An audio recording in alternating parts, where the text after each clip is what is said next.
To the next episode of Catch Up. So this is going to be the second episode of something that we still don't really know what it's going to be. So this is another test at the same time as just being the next installment. So I hope whoever listened to the first one, whoever's listening to this now, will appreciate the spinning of yarns that we're about to unfold for you.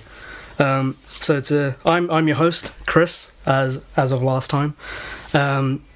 Wayne has gone off on his travels as being a extra. Who we have here today is Rocho and Farha B. So, hi guys. The whole idea behind Catch Up is I haven't seen both of you in a while. Farha, I haven't seen you in a more extended version of a while. So, the idea of Catch Up is just to catch up, have some stories, give us some interesting stories that you haven't really told anyone from the last time I saw you, just generally speaking. So, Rocho, I know you from The Reach, which is this area's local climbing gym.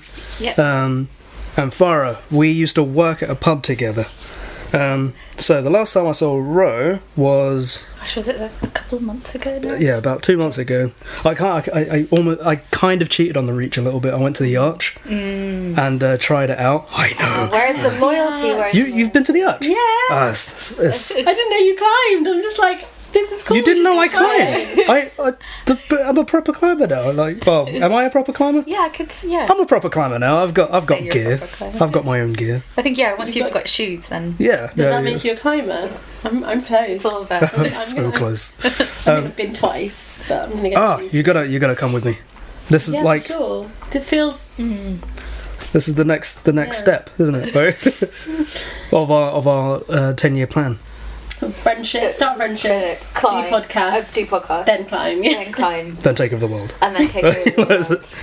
Oh wait, sorry. Was that just me? Okay, my bad. Scratch the last bit. Yeah, we probably shouldn't admit to that. Yeah. Until you actually. The secret plan. The secret plan. Damn it. Right. So yeah, the last time I saw you a couple of months back, cheated on you with the Arch. Arch. Apparently they're bang.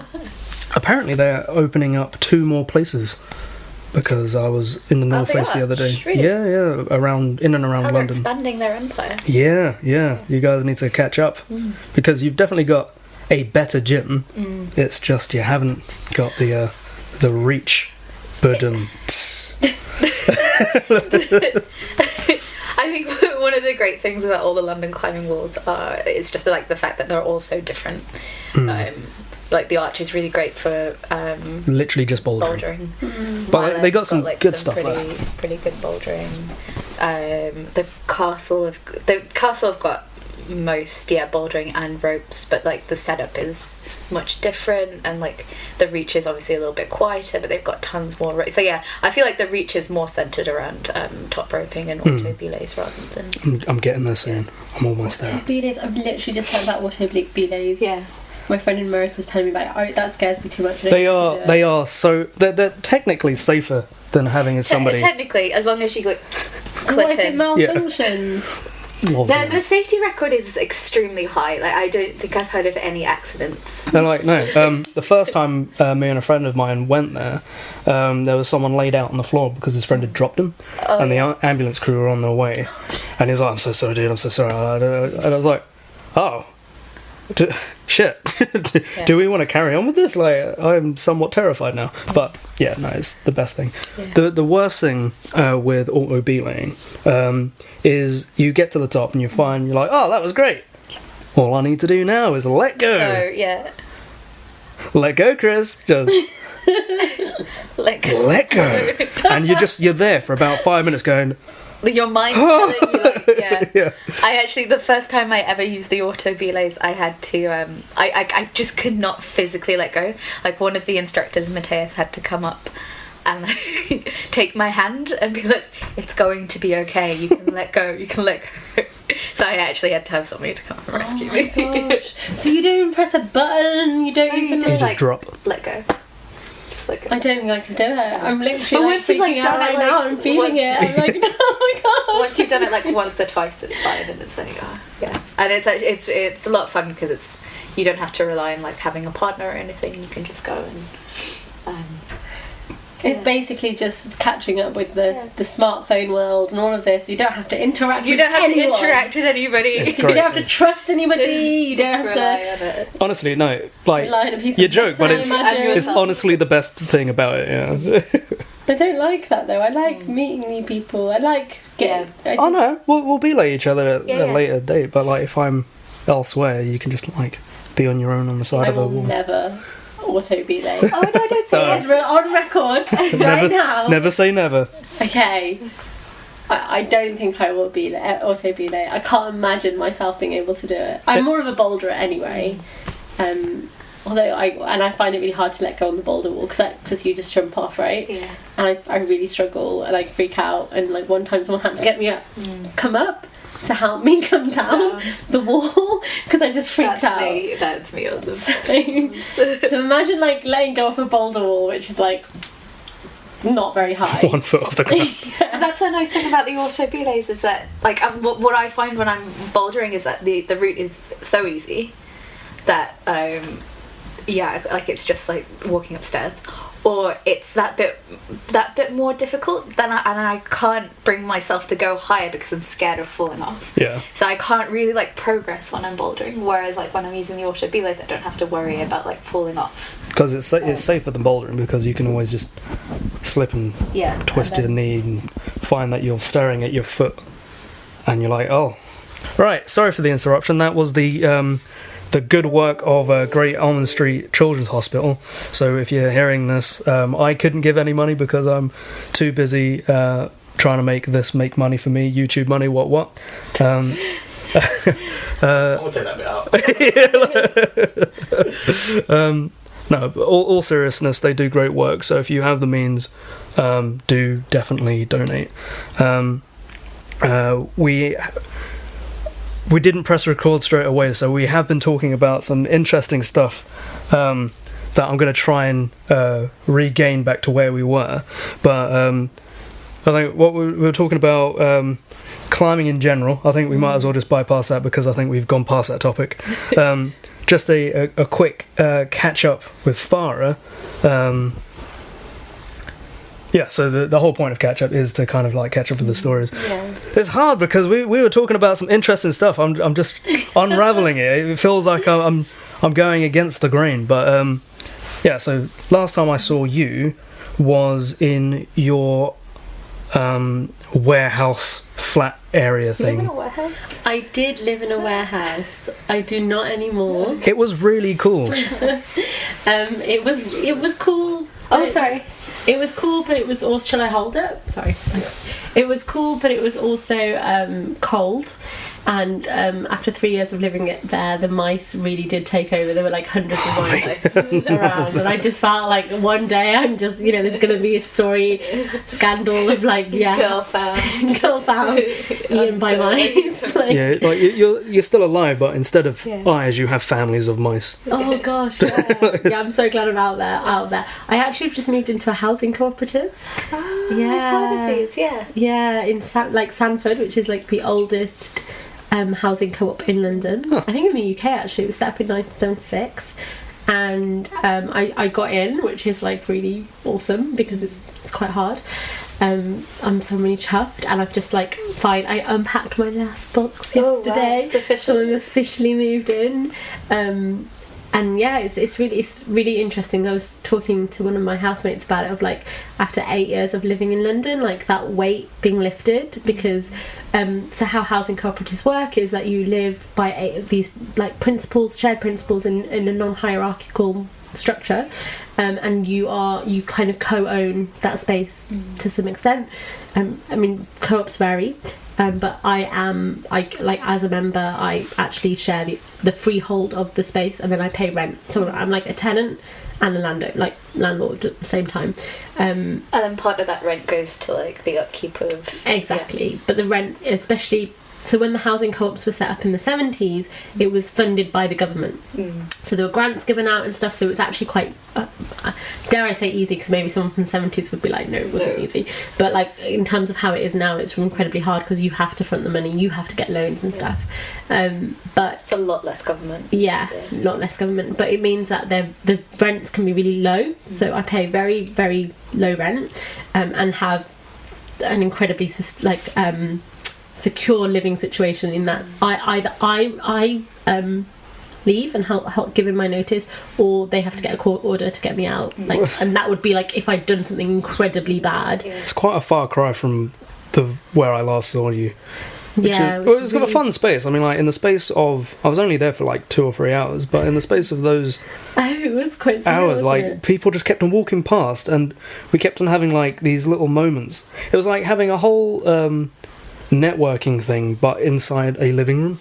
And I think I played guitar with 3 different people in 3 different times, and it was weird. And then like you were making muffins for homeless people, and you were just wow, it's such a great sense of community, right? Like, it was so nice. But at the same time, what you've just said is like that, but a lot more secure. Yeah. So and this is so these it's a formal principles, I suppose. So we have like formal.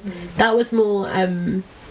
It's interesting that you had that experience, because I think you could have come in another day and different people empty, be in the house, and it just be really different, you know. And I think here, at least, everyone they're very different people, but you are living by these set of principles. And there's loads of people, so it's a street. So there's 10 houses. Oh shit! Okay. And a block of flats, and they have like really great parties. Oh, nice. So I'm really excited. Really. I feel like such a weight's been lifted off me. I'm like, I can't believe I got in, and I'm like really looking forward to making it home. How do you apply to?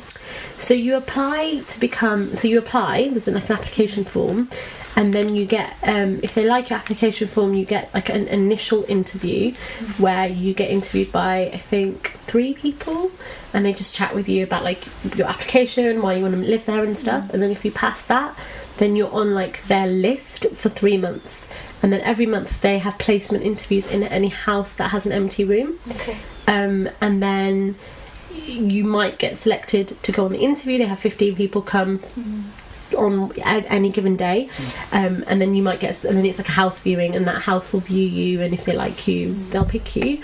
It's quite a process. Yeah, it's quite a process, and obviously if you don't get placed within that 3 months, you have to reapply. So it's quite laborious. Yeah, if you're like desperate and you're looking for a place, it's not really an option. So thanks for that. I mean, like, that sounds. I'm guessing this isn't a one-off thing. There's loads of them around. There are loads, and I think the same problem does exist. Like, I think they're oversubscribed, but I think you can persevere if you want to go in one and like apply and like go through their application process, and 2, you could. I think just the timings aligned for me. Like, just everything worked out really well for me. So I'm really lucky, because it took me like 4 months, I think, and I think it can take a lot longer. Yeah. Oh, cool. But yeah, For the win. So that's a major change, my housing situation. Makes such a huge difference with everything else as well. Yeah. Like having that, stability and like, comfort, and like, because everybody participates in that scenario rather than you just living somewhere in like an isolated place, and so you can be sure of like you're all going to look after each other, and that's a really important thing. I hope so. Fingers crossed. I mean, I really like my housemates. They're really lovely. They're really sweet. So I hope it works that way. All different. Well, how long have you been? That's like a couple of weeks, really. Couple of weeks, and you just finished unpacking. Okay, I've been there a month, but I've just finished unpacking. Damn, what the hell really have you been doing? I've been really busy. I do like a million things at once. It is true. You are. So I've just been a bit quite busy. an active person. Yeah. Who did you say you work with? So I have 2 jobs, 3 actually. Are those the same jobs you were doing whilst you were at? No. Okay. Yeah, they were different jobs. So I work for 2 charities. I work at an arts organisation that works with young people in Southwark, and that I'm like project manager for that. Tell me if I'm talking too long, by the way. No, it's cool. It's cool. Because I can go on. I've got a mic in front of me. We'll edit you out. I'm so important. I have a mic. People Want to hear what I say? You're spitting bars Just and like everything. carry right? around with you at all times. I really think it should be every woman's accessory. Yeah. I was actually What a talking mic. about Get like this one of the those other like day. gun belts and just like put it. I'm getting so excited because I was actually talking to someone about the other day about how I should carry a dictaphone around. You know those moments where you just say something really cool and you're like, I need to. Oh yeah, you have your phone. I don't have a. Well, She doesn't have a yet. you have an old phone. They have voice recorders. It doesn't. Get a dictaphone then, because honestly, Exactly. because they are so useful. I started doing that as Do you have well. one? Yeah, did you do you know about Evernote? No, what's So- Evernote, yes. Evernote, yeah. So you basically type stuff down and you can put it in your Evernote. You can take pictures of stuff, put it in your Evernote, video and voice, and like you just save it with special tags. So if you've got an ongoing idea that you just keep on adding to, you do the thing and then you tag it to that. So when you go, what have I been doing? So you search that in your own Evernote, and then all of your notes on that comes up, and then you have your own like notebook for that. But you have multiple notebooks, and then you can share it with really other people cool. as well. So it's really good stuff. I haven't used it in a while because I have kind of devolved to just pen and paper. But we were talking about that. I mean, The like traditional way. it's the best way. I mean, like it's so quick. It's just there. Like you it's know so you're not gonna tangible. lose it. Yeah. Well, that's the thing. You will. Well, you might you lose will it, yeah. lose it. It's just a matter of time, really, isn't it? And your brain isn't organised. No. And I think when you're thinking about ideas, like, it almost feels like you have to just, like, when you're thinking and expressing your ideas, it has to be in that, like, chaotic way.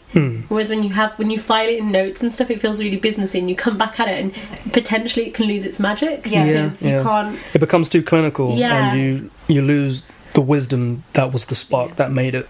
I know. I feel. Yeah. That's. But I on think the- that might be the reason why I went back to pen and paper. You're But right. on the flip side, I think when you have all these ideas and you see all like these articles or videos, whatever. If you put them all together, you can actually see links sometimes. So in that sense, it can be Yeah. yeah. I mean, like it's. I feel like we're on a panel, and Yeah, like you- I'm the con, you're the pro. For like, for Evernote, we could pitch this to Evernote as an ad. listening. Yeah. I actually am like torn between Pocket, so I use Pocket and Evernote.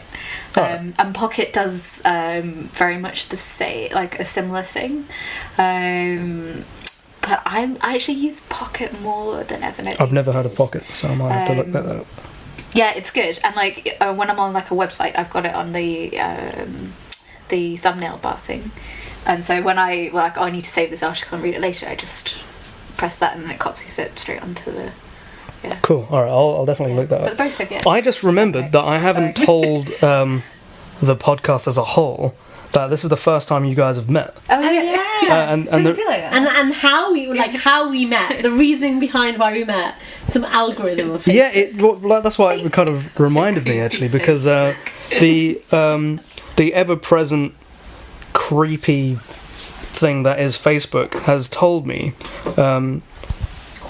So you know the events that you may like or you may be interested in.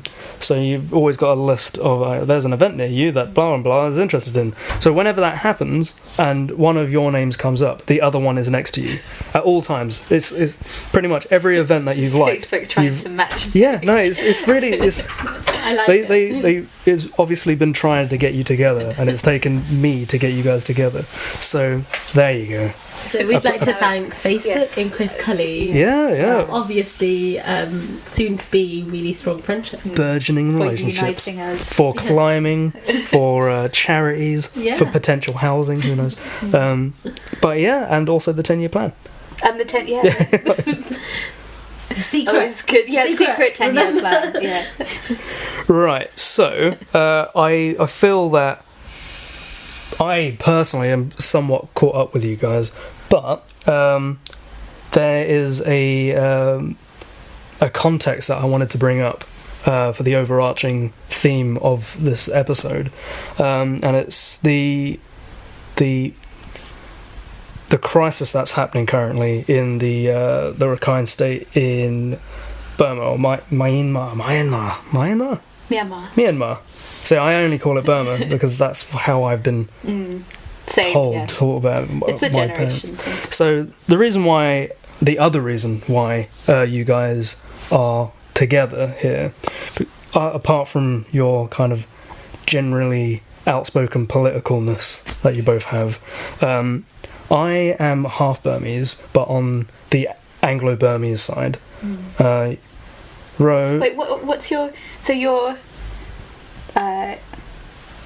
Wait, so are you half Burmese? I'm half Burmese, but the Burmese part of my family are Anglo-Burmese, so they were... What does that mean? Basically, the British Empire turned up. Burmese? No, I'm fully Burmese. Okay. It's just the Anglicised Burmese are the people that had family ties to the British Empire because they turned up. So then I went through one of my granddad's birthday presents, and one of his many, many relatives from like the grandchildren's, like he's a massive family. He's dead now, but he's left a massive legacy. So one of the things that this book was his whole family tree, because it's just got such a rich history, and it went back all the way to where my second name comes from. Cully is an Irish name. It means like a ragamuffin, like a scruffy person. Like, it's like basically a criminal is what my second name That's means. definitely what I think when I look at Yeah, just like pure criminal.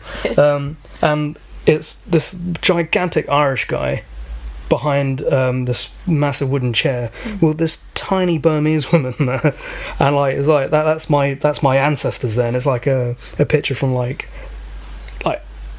barely a picture. It's like one of the first sort of first pictures at the daguerreotypes. It felt like a daguerreotype. It had like a proper circle around it, and it was technically not great, but it was a great picture as it was. So that's what I mean by Anglo-Burmese. So the lineage had ties to the British Empire rather than being fully Burmese. Yeah. So I'm guessing you don't have that. So my father left Burma in the 70s. He's Burma, so he was born in Pukoku, but most of his family are now in Yangon. But yeah, so it's a little bit different. So you still got people there? Yeah, so my father's side, at the side of the family, all are in Yangon. They're sort of scattered between. Most of them are Yangon, but sort of scattered between there and Mandalay and Pukoku. Not Pukoku, Naypyidaw. Cool. All right. And I feel like we should have a map. Sorry. We do actually have a map over here. Just like down the middle of the country. Down nice into the situation. yeah. Right, where are we?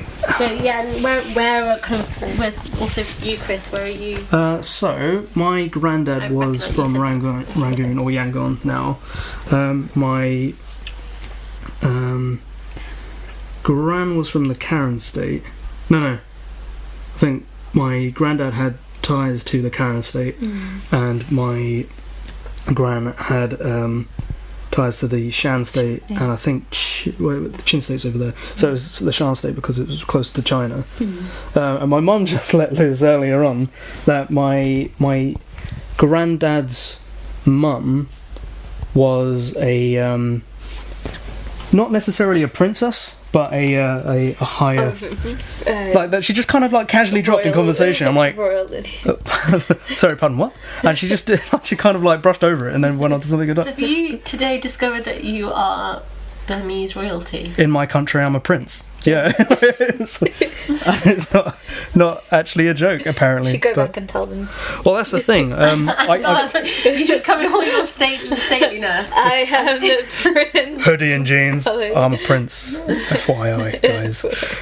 Well, that's the thing. Like the problem with the Anglo-Burmese was when the British relinquished the power after World War II.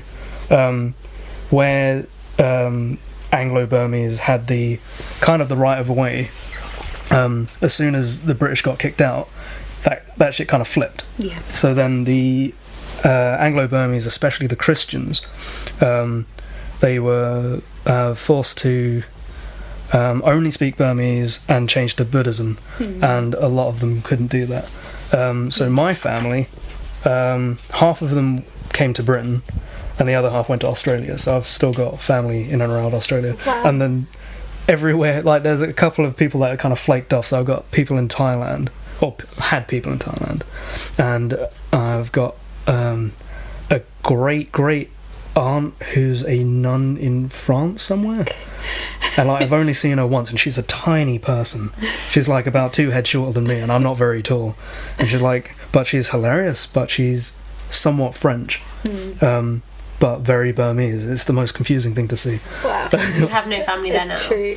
No, I did have a great uncle, who was basically a freedom fighter / people smuggler. So they were trying to get people out of Burma across the state into Thailand, and he would basically fight for troves of people, and he died of a heart attack in this country, but he went over to America and got the story going that people needed help when the basically one of the reasons why the American media picked it up was because of Ralph Cully, I think his name is, or Ralph something. Either way, Ralph. Let's call him Ralph Cully, because I don't know exactly who he is. I think I only met him once when I was like 6, so I don't really know him too well, or knew him too well. When did he die? A couple of years back. Okay, that's pretty recent. So he died before his mum. His mum was ancient. We called her Dodo.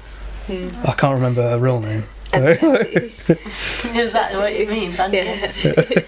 But man. I look like in my culture we have a similar thing of just like any old person gets like ultimate respect for like special names, but also just anyone that's like you just call any middle-aged woman auntie, and any middle-aged man uncle, and it's the same thing until in Ghana it starts as well. happening to you, and you're like, wait, I'm not. hey, whoa! I'm still no, none of that. So I get called like Bargy, which means like old. It's like a form of respect for an old sister by like my cousins, or like it's just weird, but I don't like it. I'm like, don't call me, because it's like it means we're the same age, man. But all the little kids will call at you, and you're just like, no, I don't, because you're right. It's like that next step. But like, I'm not mentally ready for that yet. See, I don't really have that as a family thing, but I did have that on the street the other day, because I feel that I still look like a child, but I obviously don't sound like one.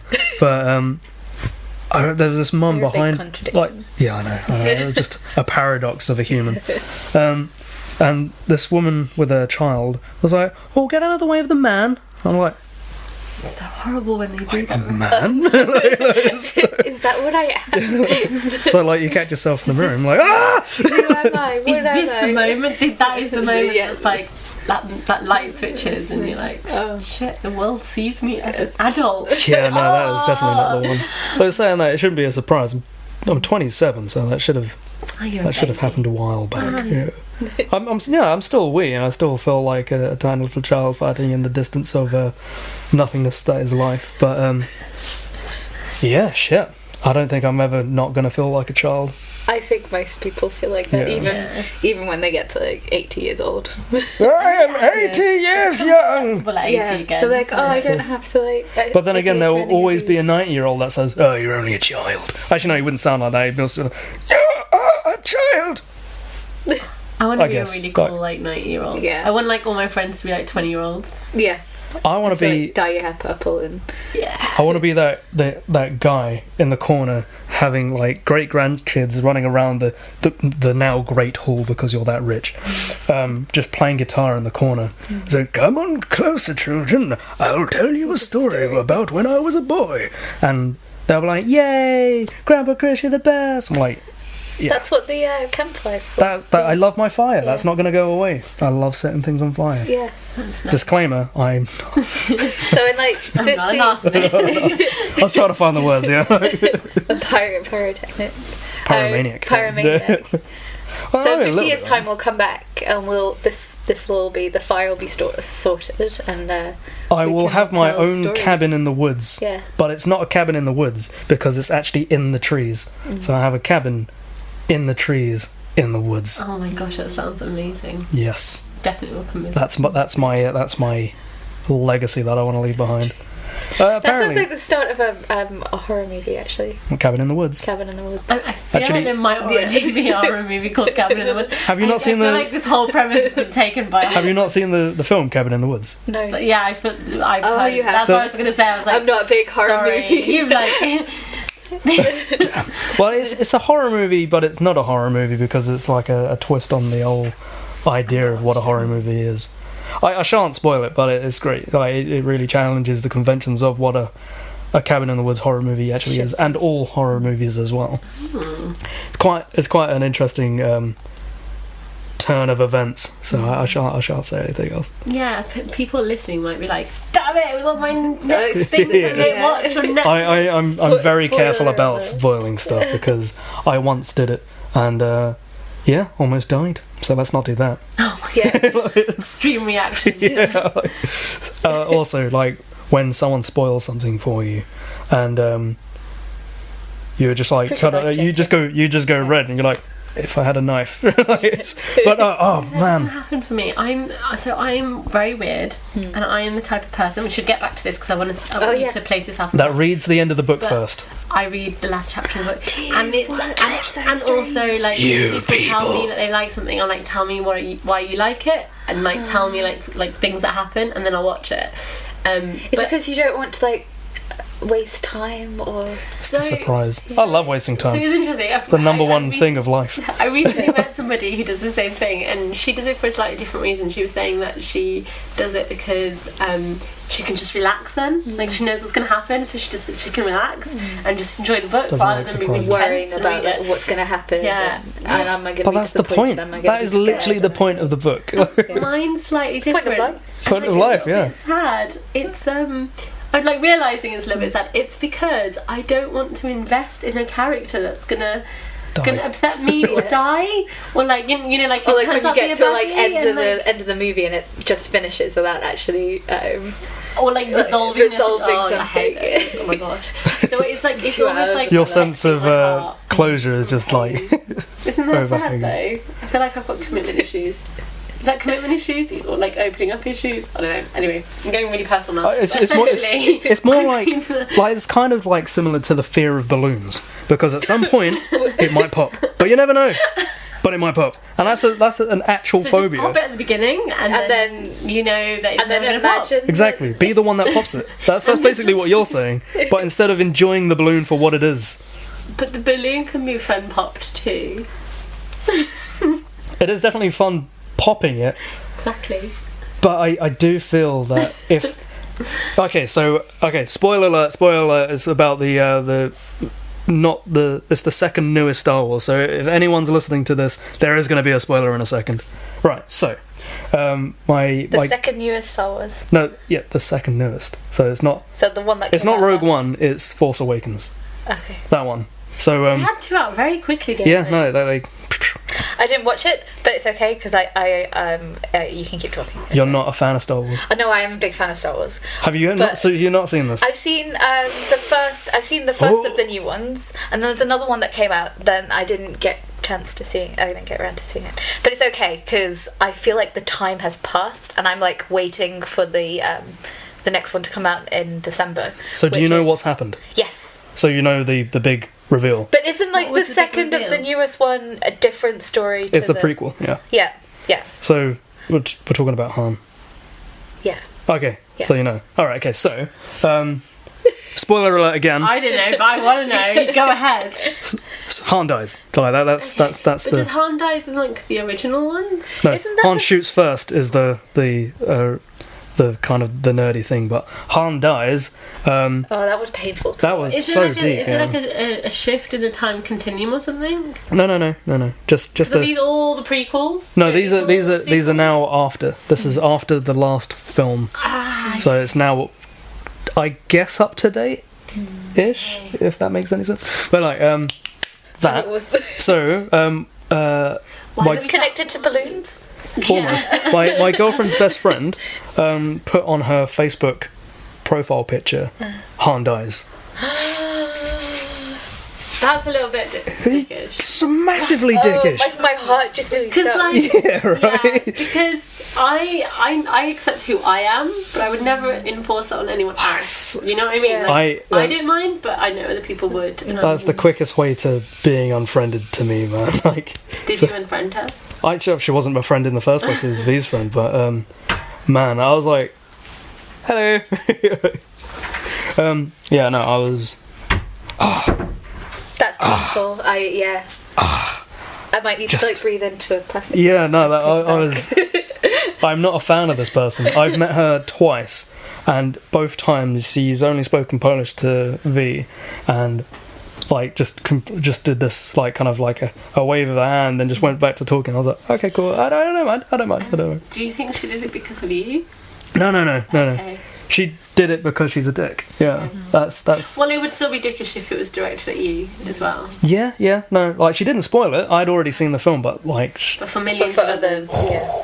Well, maybe she doesn't have many. I say friends. millions, like hundreds even. Like, still, that's enough. That's enough. One other person that didn't want to know is enough. Yeah, So- yeah. But yeah, spoilers. Spoilers. That's my feeling of people like you. No, but I'm not like that. But yeah, no, like- Yeah, I that's wouldn't the do that to different- other that's people. completely I just do it for myself. Yeah, my sister's the same. She used to do that, and she used to read the last chapter and says, "I know what happens," and then she'd just hold it above my head as like a sadistic You know, I person. used to, That's and this is like different to like end of show. I used to really love those books when I was a kid, where you what are those books called? Where you like get to the end of part of a story, and it's like, if you want to choose this option, you can go to like page 105. Oh, if you those wanna books. choose, Oh. like if you want to go around this option, you like turn to Game do they books, still yeah. like still exist? I'm sure they do. You just have to find them. Yeah. I'm sure they're probably even like very tech versions of it. Yeah. Well, no, it was kind of just a point and click game. There was a zombie game that was exactly that. So like you choose what happens, and then it kind of like. You could do it with the podcast. To do with the How would that work? how would that? Isn't that That's kind of for what tech the- people. Yeah, well, I'm just like obviously the idea person in this, but if you can make it happen, we can like have a moment Well, now. yeah, no, we can talk about. it's happened a couple of times on YouTube. So like, if you need to make a decision, then you click A or B, and then it goes into a different video. So there could do that. it's possible, yeah. Okay, just saying that. But this, I feel this is far too waffly. So if you want to waffle in one direction, press here. If you want to waffle in the other, yeah. So potentially, yes, that we do go on that loads of tangents. So potentially that might, actually, Tangents are great though. yeah. The spiral waffle of a good tangent is the best part of a But good I'm also podcast. good at redirecting to things, and we All have right, this map. we've got the map at hand. of We'll try. We'll Myanmar. get a map. Myanmar, We'll yeah. get a map up because we're doing this on YouTube. So we'll get a map up so we can point to stuff that we're looking at. So I saw your family is from Rangoon, Karen, and Shan. Yeah, that's like that right? the main Okay. highlights. And how about you? 'Cause you mentioned names of places. Yeah, so my father and some of his older family were born in Pukoku, which is near Bagan, so up here in the middle of Burma, but most of them now live in Yangon. Okay. A couple in Mandalay, which is here, and then a couple in Pimana, which is not on this map, but that's about here, which is near the capital, so Naypyidaw. Oh yeah, the new one, the new capital. I say new; it's been there for like decades. now, so- 2000 and gosh, when was it? 2005, 2006. I remember 2006. I think it was. Oh, so an actual decade. Cool.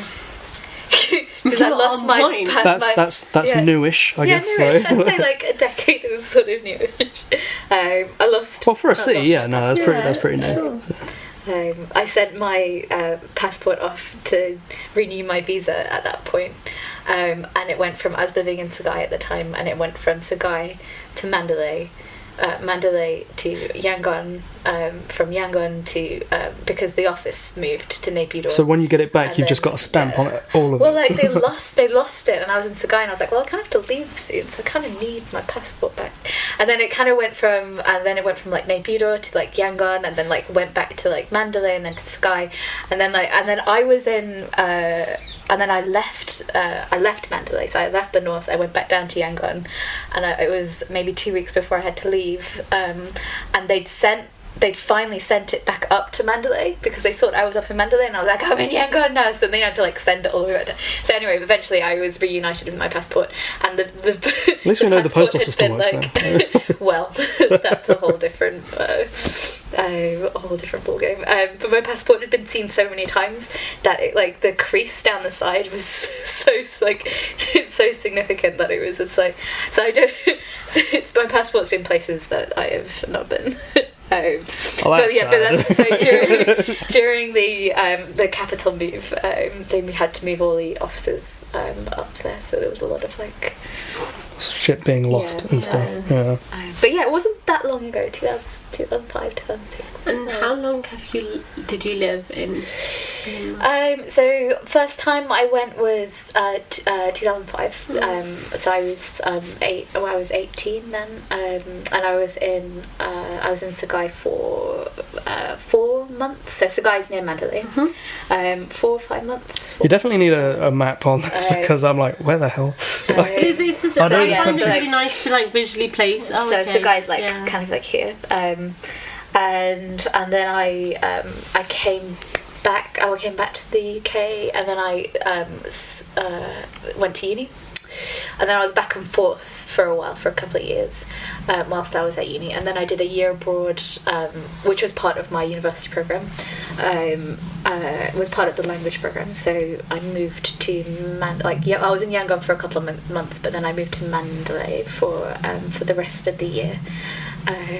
Studying, and then I moved back to the UK to finish my my finals for my the end of my degree. And then I decided, so this is now 2011, after I finished my undergrad, that I wanted to move there. So I went straight back, and that's September, and I was there until. My original plan was to move back to Mandalay, but got kind of stuck in a Yangon. Yeah, hole. No, you should have just let it. Harangan.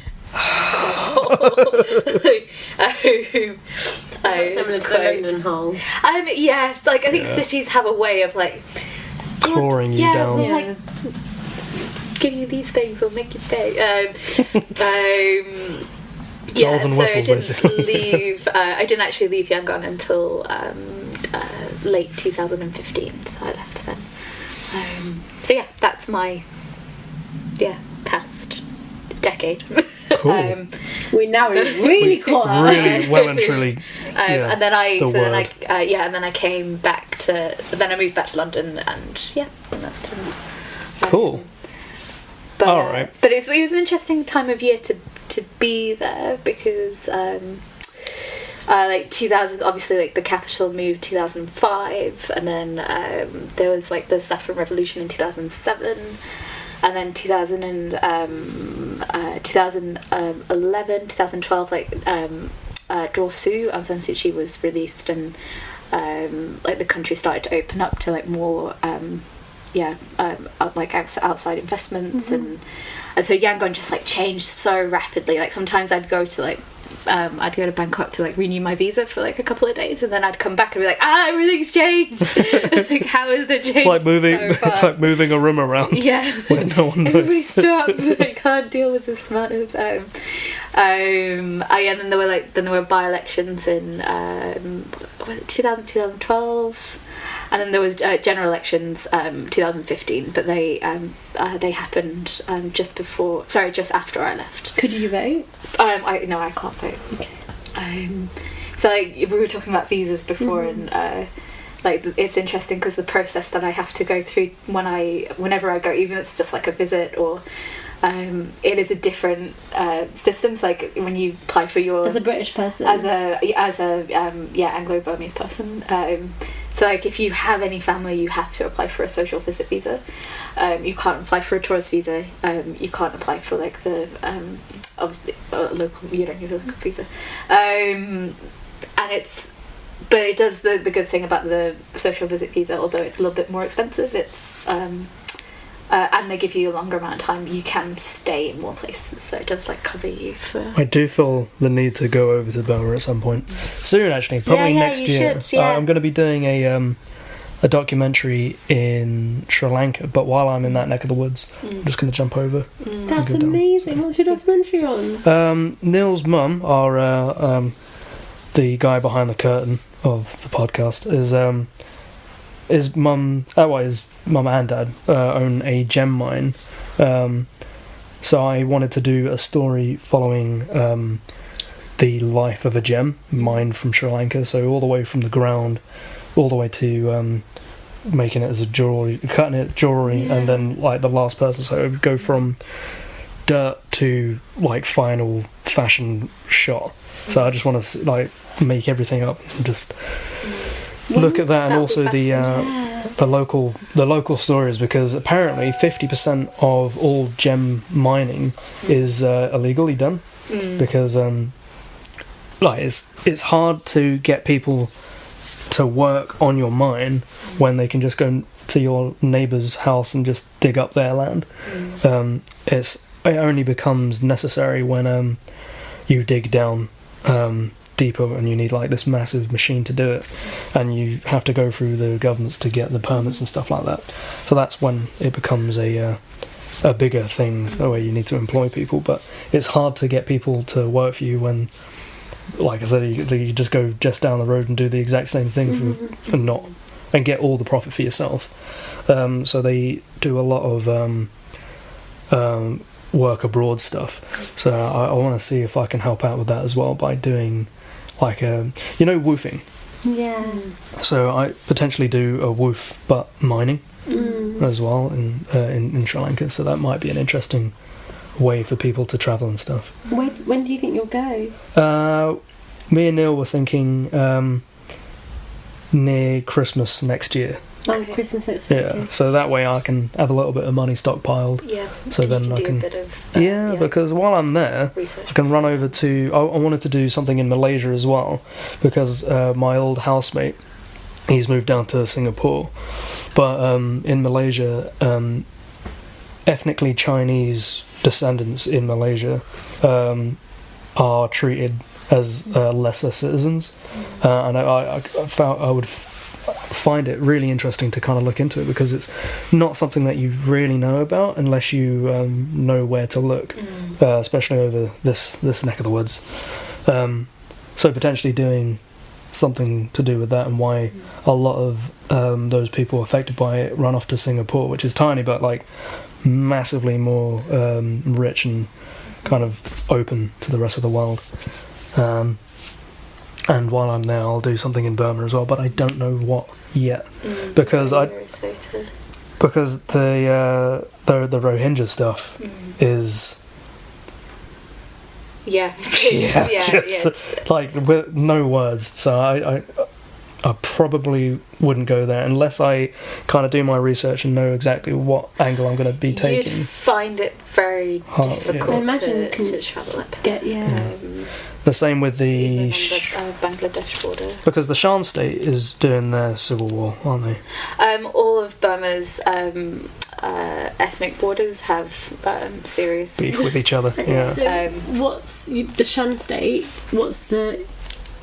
Okay, so that's so this is China. So China, that shit's been going Chinese? down for a while. So Burma borders Bangladesh, India, China, Laos, Thailand.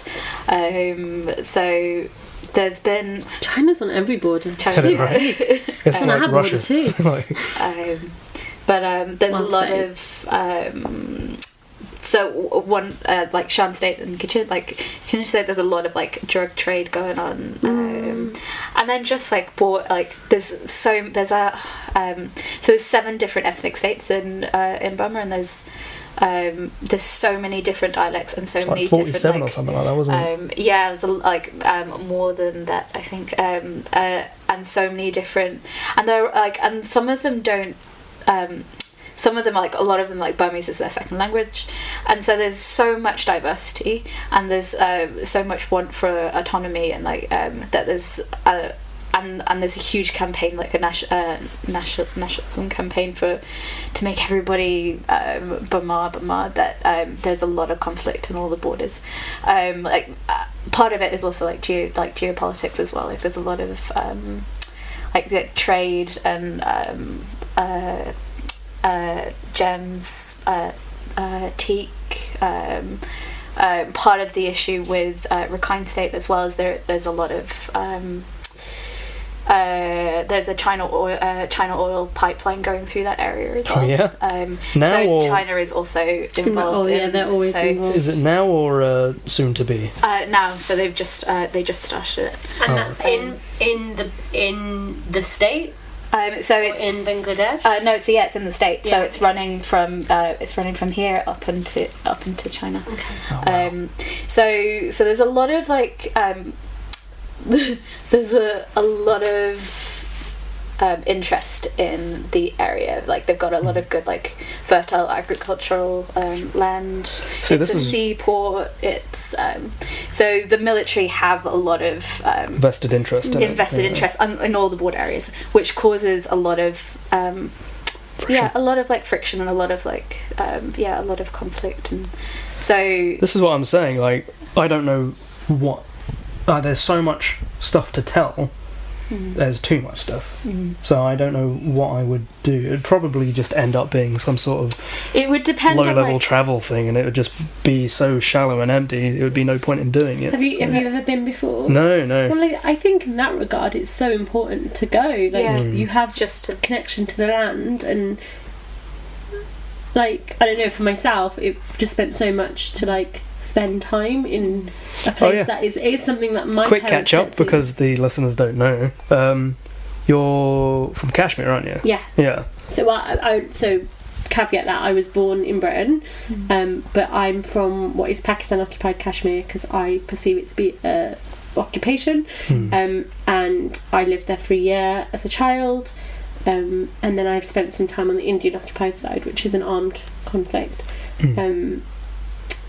And just actually a lot of my journey began with like a lot about like my connecting with it and understanding what's going on in that part of the world all came from just being like I should probably go, and like I studied it at SOAS.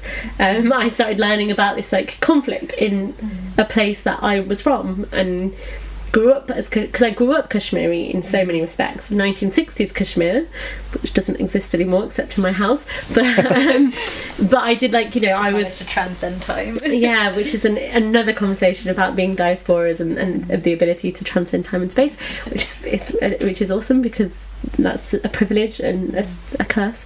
But I grew up identifying as Kashmiri in a very in a very surface level way, and especially growing up in a very white area and being Kashmiri is again it makes you feel like I am Kashmiri because of that. But then when I was studying my masters, I met a Kashmiri, like someone from the valley, and they were like, "Oh, you're Kashmiri too? That's amazing!" And I was like, "Yeah," and then they were telling me all this stuff, and I was like, jaw drop, kind of like. I know how to make Kashmiri tea and it's really nice. It's important. And people think I'm really cool because I can make this really cool tea. But like actually understanding what was going on, I didn't have a clue. And then I started reading about it and learning about it. But even then, really, I've been to two kind of spaces where I've academically learned about something and then gone to those regions and like felt like they didn't teach me anything. Yeah, like I mean, one, like I think in the Kashmiri context, like I became Kashmiri. Like I definitely feel like that experience was me like really reconnecting to a land and a place that's like so important to like so many of like I'm first generation, like my parent, or second generation, however you define it. But like my parents moved here. My oldest sister was born in Kashmir.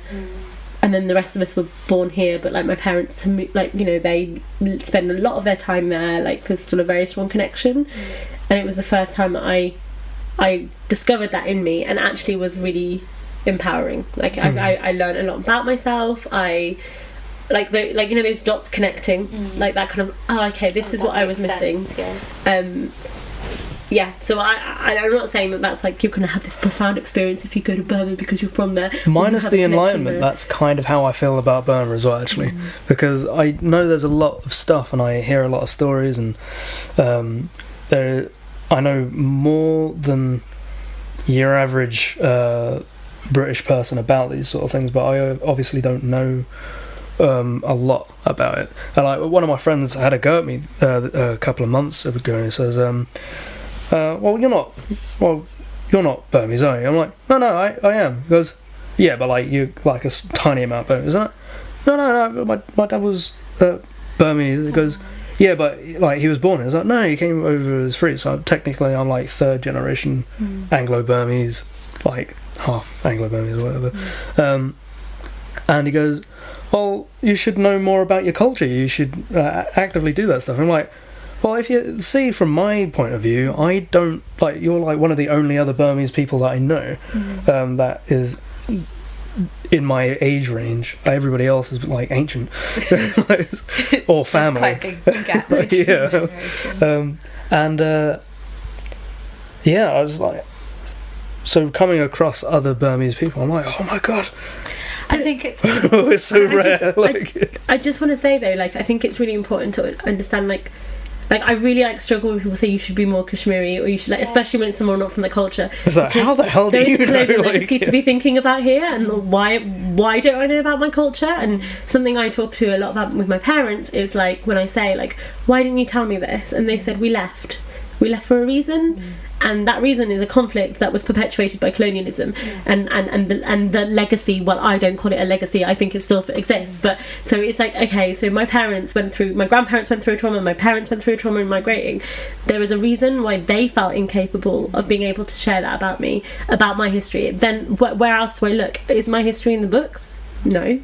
Every education system we've ever gone through, I'm sure none of us have learned anything about our other identities that we have. When we do have it, it's always with a colonial lens that presents the British as like these saviours, or very small complicity in the horrors and the situations that they've created that continue still today, that like shackle our souls. So like I get really, really cross, and I'm sorry to like go like really on it, but it's true, something that we hear so much, like why are you British, or like you don't really have Kashmiri culture in you. And then I'm like, well actually, like you weren't in my house. I didn't live through my childhood. And I don't need to actually justify what level of Kashmiriness I am to you, and two, if I'm not Kashmiri enough for you, or not Asian enough, or South Asian enough for you, let's have a conversation. Why? Because I haven't been able to unlike you, I've not been able to access my history or my culture in like a way that I'm able to like really know it.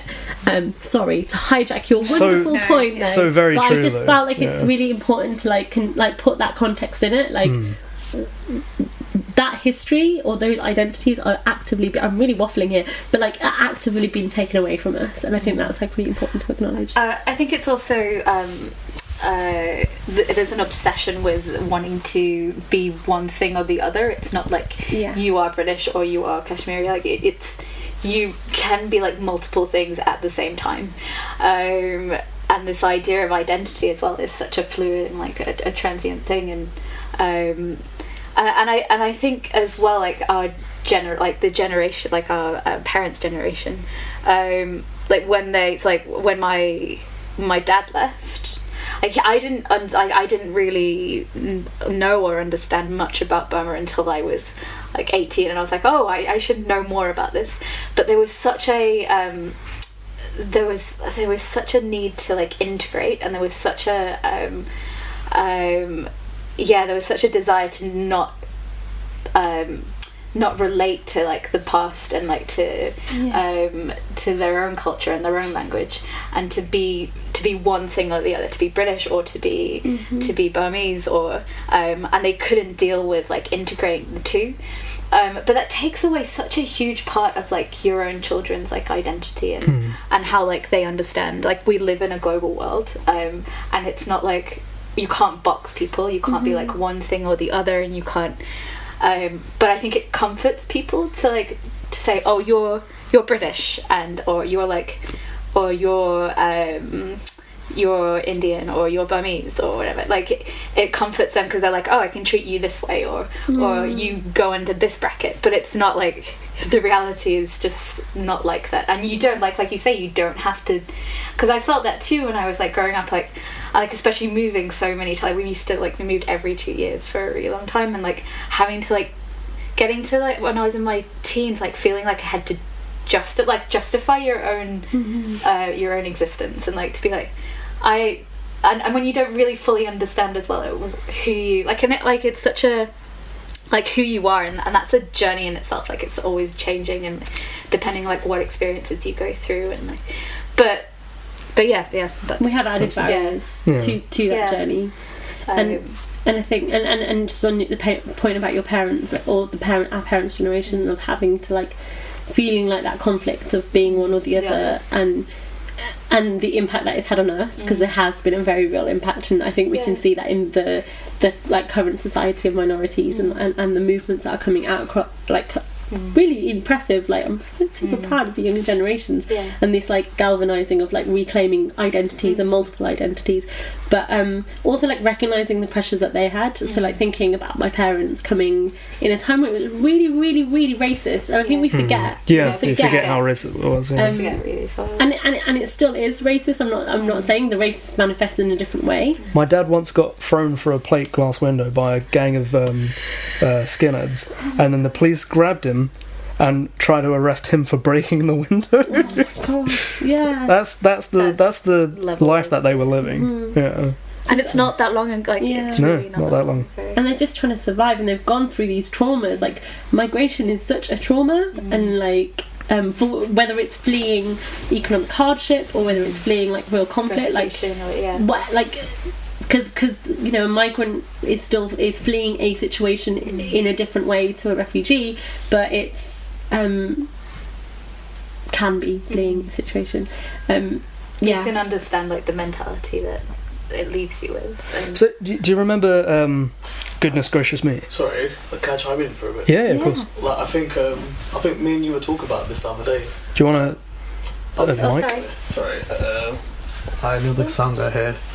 Stepping out of line and talking. Love it. But know your place. Get back in the box. I think I was talking to Chris about his girlfriend V, and I was talking about how it's really hard to fathom someone coming from another country to a different country and living. For me, that's because I always think about I couldn't go to another country and learn the other language. That makes sense. Learn the other language to such a point where you can survive and cope with how different the culture is. I mean, Poland's just a 2-hour flight away, but it really is a different country. I mean, it's a different place. And I always think I got great admiration for those people, because it takes a lot of courage to actually go from your own culture where you're kind of comfortable and go somewhere else, and you have to be adaptable.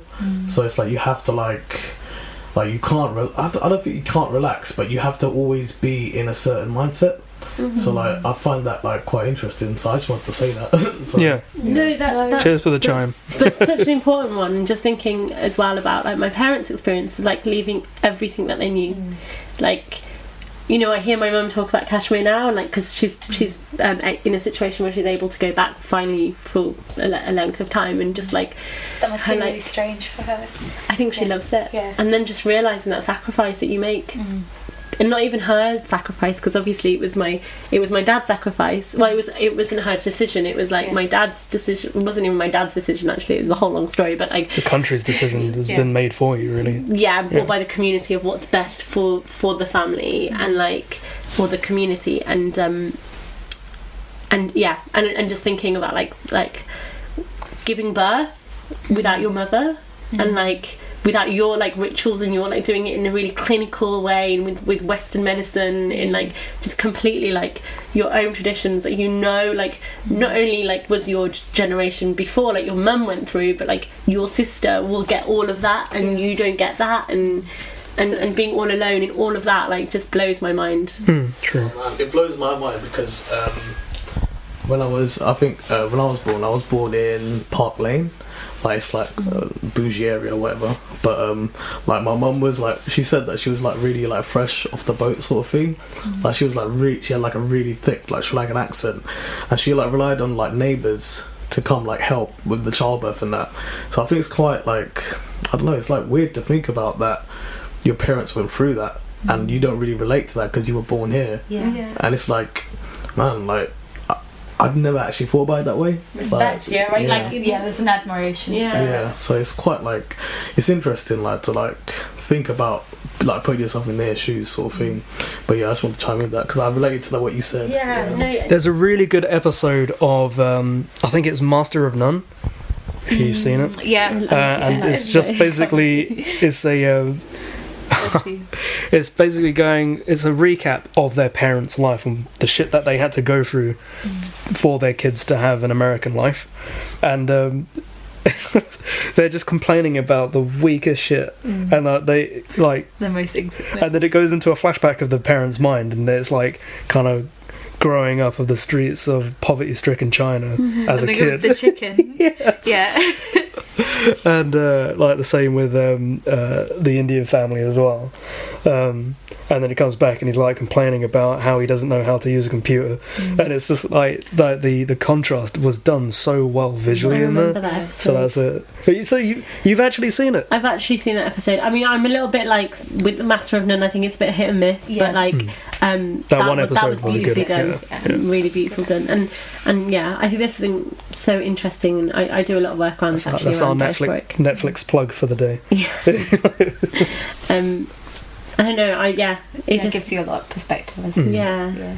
But yeah, what I was going to say earlier was, do you know do you remember Goodness Gracious Me? Of course. Like South fucking Asian. classic. Come on. You know that skit where they're competing against the other Indian family. They're very British. This is like we're doing a barbecue, which is a very British thing. Like it's like everything's like they're just over competing to be the most British Indian family, and that is, as far as I can see, I feel that's kind of what our parents had to kind of do. That's definitely what my grandparents did, and they almost kind of overdid it. They that's like the my mum's dissertation that I promised you for like a good year. Now it's finally in your grasp. So that you just had to come to his house. Like physically take it from me. So it's called something like More English Than English. The tale of like the Anglo-Burmese. So like when they got ejected, ultimately ejected from the country, and they found their way here, they overcompensated to such a degree that it was quite obvious. And then that's kind of my lineage, and I feel that it's the same with everyone in that kind of situation as well. So but the main point that I wanted to get from everything that we've just said is these things that happen in the past don't stay in the past. They're here, they're with us all the time. And like all you need to do is like talk about I'm so sorry, that's my ancient work phone. It's cool though, we're getting retro. yeah. It's gonna be, I'm meant to be somewhere right now. Oh shit. It's okay. I mean, I was 2 hours late, so I can't really be. You brought cake. Oh gosh, and I brought You cake. did bring cake, so really, yeah, I'm absolved from 2 hours pretty late. much. There's going to be some tip-tacking, so I'm going to text. Carry on though. Alright, okay. So the point I was going to say is I think our oh sorry, do you want to? No, go. I was going to say I think the positive thing is that like I think you're right, like the history stays with us, even though what we can tell from present day events is that we forget very easily. Yeah, so easily. But that history does stay with us, and I think it's important for us to look back on that history, but not to rely on it, but to see like just to know it, to avoid it, to understand it, to know what it means and what we can do better. Yeah. How we Well, can do yeah, better. not even avoid it, just But, kind of yeah. be more prepared. Yeah, exactly. But I think the it is history, and I think what our like parents or grandparents' generations have gone through is one generation, and the positive thing is like what I can see of like the next generation of, like, for example, like the like younger generation that of Burmese people that I've met in England, for example, that have kids, and they're like, it's so important to them to like teach them about not just about living in England, but also like their own country, and like kids are growing up bilingual, and that's such a positive step from like where to be bilingual and from is Burma, has become like, because like before it was so important to speak only English. Now it's become so like it's become important for kids to grow up with their own heritage, and like being able to speak many languages is now like an asset rather than and I think that's a really positive Do you speak any change. Burmese dialect? My father only spoke English to me, so not fluently, but I learnt at SOAS, and obviously I was there for a long time, so it's not fluent, but yeah. Cool. You get by. You get by. Yeah. So I suppose this links in with our catch up. Like, this is like nice because I can tell you about something I'm doing at the moment. yeah. And it's really linked. It's like I did not know we would be talking about all of this, but maybe a big part of it is because this stuff that I'm It's really already interested what in you're right working now. on, yeah. So I've set up this collective with two of my friends, and it's called Patchwork Archivists, and it's all about reclaiming our histories through encouraging people to archive, but like challenging the notion of what like their family histories, archiving their family histories. I'm doing a really bad job at explaining this, but it's I get you. it's like I'm on board. It's a decolonial project, and it's kind of like saying our histories have been presented to us by our colonizers, with this colonial lens that like puts a sheen, and it like depoliticizes our bodies, it exoticizes us as well, like what like our narratives, what the South Asian woman is, and like reduces it to the narratives that it wants to share, so it doesn't provide that much space, and the space that it does provide, it's like it's just all this skewed thing, and that's what we're learning, and that's so problematic for us, like because it's affecting us, it's just causing so much conflict in our bodies and in our souls, and so we need to create spaces to like reclaim our histories, and doing this through intergenerational learning, so looking back to kind of move forward, and so placing value on stories, because another thing that I had in my upbringing was this is not important, these experiences are not important, we're here now, and like, you know, the British way is the right way, you know, and I think it's like it's just so fascinating that what was done to our parents and our grandparents was this like devaluing of their existences, Their own identity, their own existence. And it's kind of, and it's not that we're like we're going to heal everyone, but we firmly believe in like the trauma, like intergenerational trauma, and so like that we inherit these traumas, that these experiences that our parents and our grandparents have gone through, we live with them just by virtue of being brought up by people who've been through trauma, and there's something in, if we like, there's something that we can do to help heal by replacing value in these spaces, sharing and enabling them to share them safely, in a way that can support them, but also then be documenting in a non-Western traditional way of what archiving is. It's not something that needs to be in the British Library. It doesn't have to be this fancy like document made by some Maharaja that was, you know, whatever. It's actually like your parents' clothes, cooking, recipes, sports, organic archiving. Yeah, and it's So placing this value on collective, these. what is it called? So it's called Patchwork Archivists. Okay. And yeah, we're three South Asian women, and kind of we've gone through a journey, and it's kind of this realization that these stories are also about to be lost. Like, this is an emergency.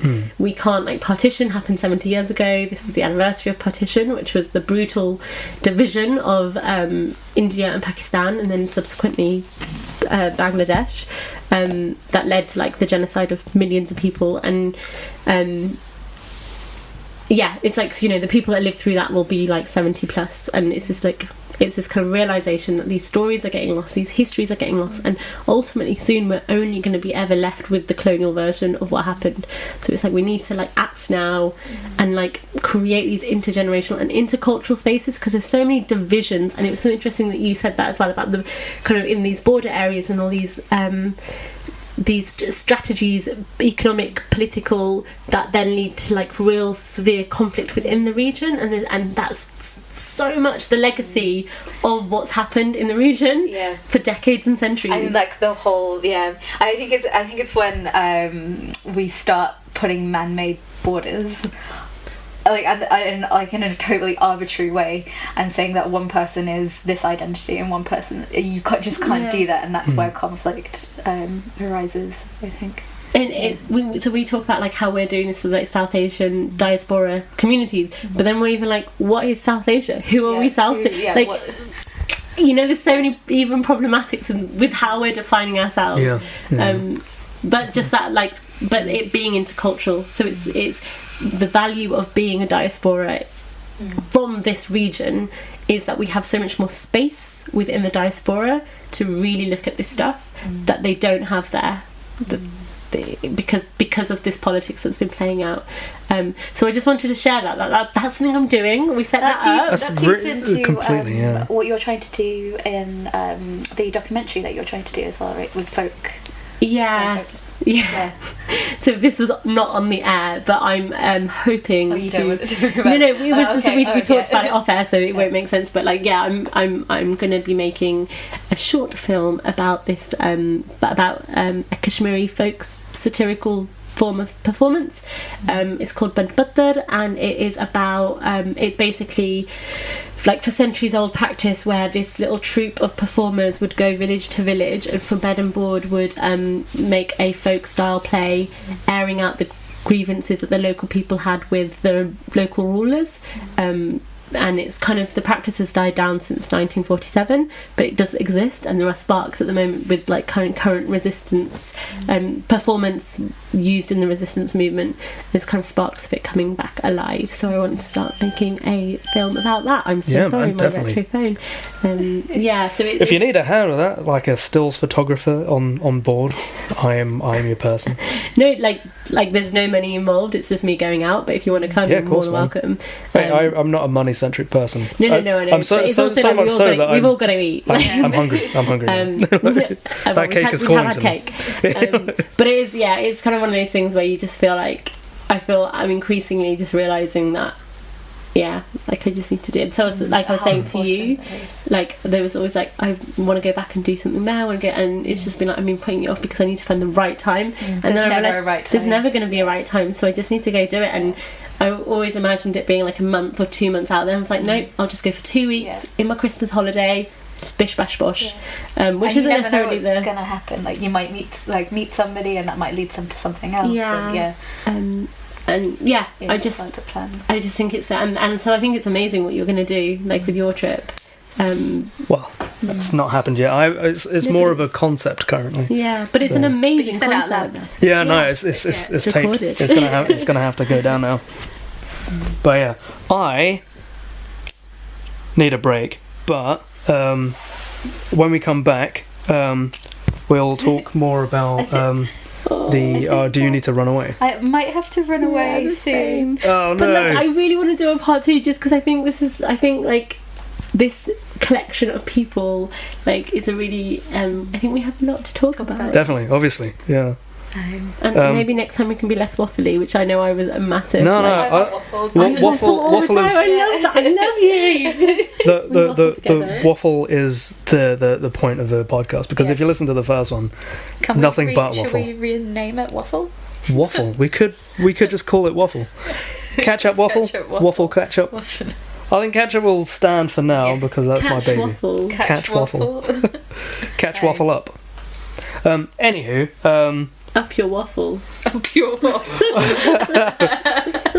Sorry. That took an interesting turn.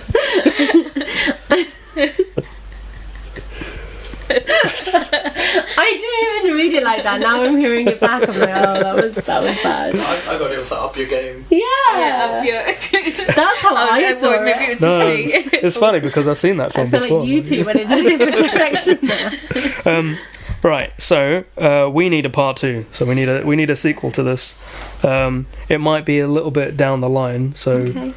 I think all the stuff that we've got today, we're gonna have to research, do all the things, and add upon it. And yeah, in maybe the month's time, maybe I don't know. Words. We'll see. Yeah, Yeah, I'm quite busy, but like Yeah, we can me make too. it happen. Yeah. It's Definitely. more- We can work it out somehow. Can we take these things on the move? Or I don't know. Can we? What do you mean? Can we make this can we Mobile? waffle up mobile waffle mobile catch up? I just need a power source for these, so I can carry it to places. Just need to plug it somewhere. Stick it into a You van? could do it either at anybody's house. hmm Yeah. Cool. So Yeah, there's loads of stuff. And we didn't even get to talk about the main thing that I was thinking of aiming to talk about. Next time. But next time. And next time I'll actually know more about it to kind of like... So that's the challenge if you choose to accept it. so I'm currently writing a blog post about it. Cool. So You have a blog? Plug it. Um, Plug your blog. Yeah, Plug plug the your blog. I feel a bit. So I originally now. started a little bit self-conscious about it. I originally started this blog because I'm starting a masters this year. What I want to know what's Bury your the lead, master's why gonna don't be you? This is aggressive. I'm just so you know, I'm like literally shaking the mic in her face. But I want to know. I'm like moving the mic closer. So the blog is supposed to help me with mainly for myself, so it's a learning tool to help me with my master's program. But I'm going to I've made quite a long post about what's happening in Rakhine State right now. So once I finish that, I will I'll read that. will post it. What is but blog? it's Once you do it, called- I'll let the guys know the on guys on the whoever's whoever's listening out to this there. currently. The blog's called Kaleidoscope Vines. Kaleidoscope I like the Vines. Yeah. So it's just going to be like a mishmash of. I wasn't really going to make it public. You're gonna have to do it now. I'm like talking Now you're about gonna have to do it. It's recorded. just going to be like a mishmash of like different things I'm doing on my masters and other things I'm interested in. Amazing. But yeah, my master's is in global energy policy and climate change studies, so it's probably going to be lots of stuff. I on have someone that you need to meet then. Yeah. I got another person you need to meet. Oh yeah. Who? Yeah. Who? Ike. I'm gonna have him on Ike. the show soon. That's a So great name. It is a great name. he did what you just said, but he did it in the business spectrum of Okay. things. He did what was it? It had a long name and I can't outright remember it now, but yeah, I think you guys would have a lot to talk about. He's kind of getting into politics now as well, so he's going to do the politics of energy and the renewables and all that sort of stuff. So, Yeah. but yeah, that's a future podcast. Yeah. Wrapping up as well. Talking about blog posts, I've also got a blog post on rockdalrehab.com, so you can check that out there. That's really cool. I'm going to be blogging about this as well. So that is episode 2 of Catch Up. I hope you have enjoyed the waffle, and we'll up your waffle, as it were. We'll waffle on a little bit more about this in the coming weeks. So yeah. Oh, I've had a really nice time. This has been great. Thank you, guys. I've learned a lot. Yeah, me too. I hope I've made a spark of a burgeoning friendship here. So. I think so. Yeah, I'm going to follow you.